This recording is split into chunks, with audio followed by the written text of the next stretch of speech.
স্থানীয় সময় বুধবার ওয়াশিংটনের সংবাদ সম্মেলনে নতুন করে শুল্ক আরোপের ঘোষণা দেন মার্কিন প্রেসিডেন্ট ডোনাল্ড ট্রাম্প। এ সময় বাংলাদেশি পণ্যের উপর শুল্ক বাড়িয়ে 37% করেন তিনি, যা আগে ছিল 15%। নতুন করে উচ্চমাত্রায় এই শুল্ক আরোপে বাংলাদেশের রফতানি, বিশেষ করে তৈরি পোশাক খাতে বড় ধরনের নেতিবাচক প্রভাব পড়বে বলে আশঙ্কা অর্থনীতিবিদদের। এদিন যুক্তরাষ্ট্রের সব ধরনের বিদেশি গাড়ি আমদানিতে 25% শুল্ক আরোপ করেন ট্রাম্প।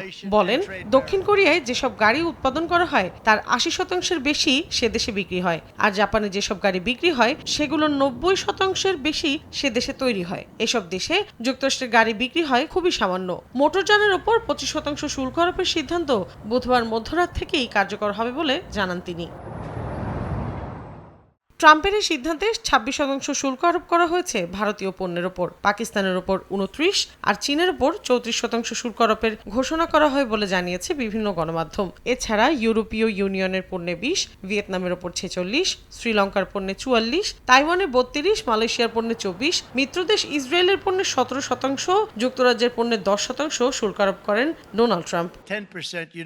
একই দিন মিয়ানমারের পণ্যে 44%, লাওসের পণ্যে 48% এবং মাদাগাস্কারের পণ্যের উপর 47% শুল্ক আরোপ করা হয়েছে। পাল্টা এই শুল্ক আরোপের ক্ষেত্রে কঠোর অবস্থানে থাকা ট্রাম্প বলছেন, বাণিজ্যের ক্ষেত্রে কখনো কখনো বন্ধু শত্রুর চেয়েও খারাপ হয়।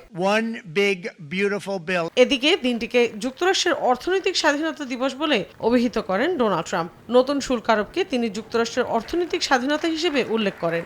বলেন, এই দিনের জন্য যুক্তরাষ্ট্র দীর্ঘ সময় ধরে অপেক্ষা করছে। মৌসুমীর সাথী, সময় সংবাদ।